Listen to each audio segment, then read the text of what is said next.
Hey guys, Jake and Sarah Salyer with another episode of At Our Kitchen Table with Hearth Homes. Today we want to talk about credit scores, how to raise them, what to do, what not to do. There's a lot of not to do's. There's a lot of to do's, not nearly as many to do's. So what we will typically do is, hey, I want to raise my credit score, and we will say, hey, reach out to our preferred lender. They've got a great program, or there are actually people that specialize in just this. And they will coach you on, hey, get a credit card with whatever limit and just use it for your gas and then pay that off your, whatever your gas bill is every month. Right now it could be a lot. Yeah. But, just pay that off every month and then you will see your credit score start raising sometimes pretty drastically and pretty quickly. One particular situation right now that I have currently with some clients. We sold them a house probably 7 years ago. They're ready for an upgrade. Well, they both have really solid jobs, do very well, but over the course of the 7 years with more kids, they have a bunch of small piddly things, like just little credit cards here and there. They went out and got, ATVs and certain things, and they have payments on all of those things. It's not that they can't afford to make those payments, but they have a ton on paper of debt. So open lines of credit. Yes, so open lines think of credit. about, a house, a car, this credit card, that credit card. And some of them are only in the husband's name, some of them are only in the wife's name. So when it came to apply for a mortgage, a home loan, we couldn't put the wife on there because she had more open lines of credit than the husband.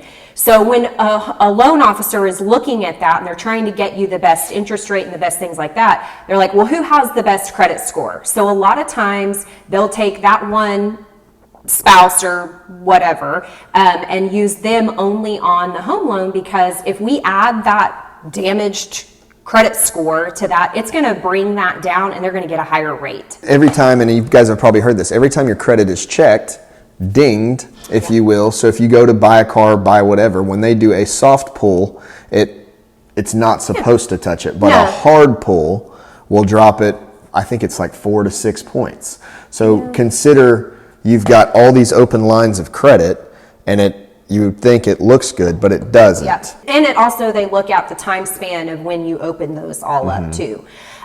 So just be mindful of that.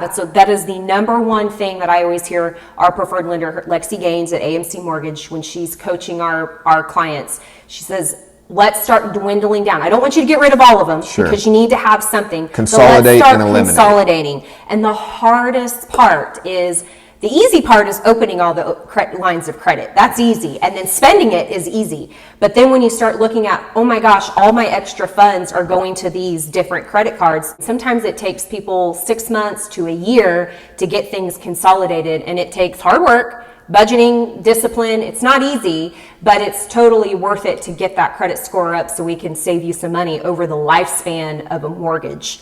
So I'll go just to say Dave Ramsey, his program, I think he calls it snowballing, right? So you're going to eliminate some of those, consolidate some of those, but start with your smallest one, knock it out, close that down, and then up to your biggest one. And now we've taken all these minimum payment things. They're $40 here, $40 to $80, and that. Now you can take the bigger one that was $170, and you're saying, well, I eliminated these other three, so now I can actually make that $300 and start really snowballing that because these nothings are gone.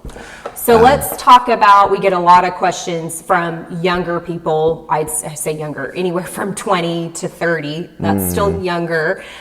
They say, listen, I don't have any credit. I have nothing. I've done nothing. That's okay. Don't do too much at one time, and do not pay your bills. Just pay your bills. And medical bills, we're talking about just strictly credit cards. There's things that are out of your control, medical bills, those kind of things. So get with a credit coach. If you need recommendations for someone like that, call us. We can definitely. On the medical bills facet too, things that people don't realize. If you ever get into a medical collection, you can settle that. So if it's we'll say it's $1,000, they may take $500 and they will wipe it off of your credit. And so it's not affecting you. And a lot of people don't realize that. They just let it go to collections and then they let it go on their credit report. Don't do that. They would much rather negotiate with you and even set up a payment plan rather Not than it get affect anything at you. all. Yeah, affect you negatively. Yeah. And so settle those. And you can sometimes settle them for pennies on the dollar depending on who you're working with. And you can pay minimum payments. Hey, I'm going to give you $50 a month for the next 12 months if you guys will take $600 instead of $1,000. And you would be surprised how many times they'd say, yeah, something's better than nothing. Yeah. So for them, it's a write-off, which they need, the medical industry needs, and it's good for you. So don't just let those go. If you guys have watched this far, we've talked a little bit long, but please like, comment, subscribe, text, email, whatever we can do to help you. Reach out anytime. It has been another episode of At Our Kitchen Table with Hearth Homes, and you guys have a great day.